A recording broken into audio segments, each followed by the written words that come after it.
Hi viewers, welcome to our channel.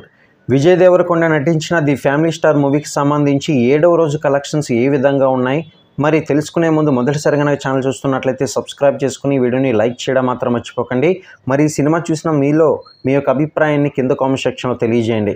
అయితే ఈ సినిమాకి సంబంధించి 7వ రోజు కలెక్షన్స్ కూడా కాస్త తగ్గిందని చెప్పుకోవాలి. నైజాంలో చూసుకున్నట్లయితే 13 కోట్లు, సీడెడ్లో 4.50 కోట్లు, ఆంధ్రప్రదేశ్లోని మిగిలిన ప్రాంతాల్లో కలిపి 17 కోట్ల బిజినెస్ అనేది జరిగింది.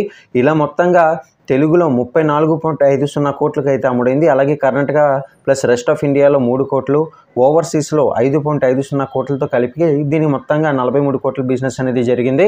చాలా కాలంగా సరైన హిట్ లేక ఇబ్బంది పడుతున్న విజయ్ దేవరకొండకి ఈ సినిమా కూడా కలెక్షన్స్ పరంగా కాస్త నిరాశపరిచిందని చెప్పుకోవాలి.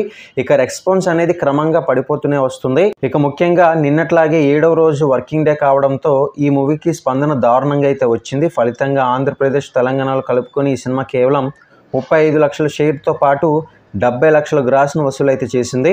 మొత్తానికి ఈ సినిమాకి సంబంధించి బాక్సాఫీస్ వద్ద కలెక్షన్స్ అనేది అంత బాగోలేదని చెప్పుకోవాలి.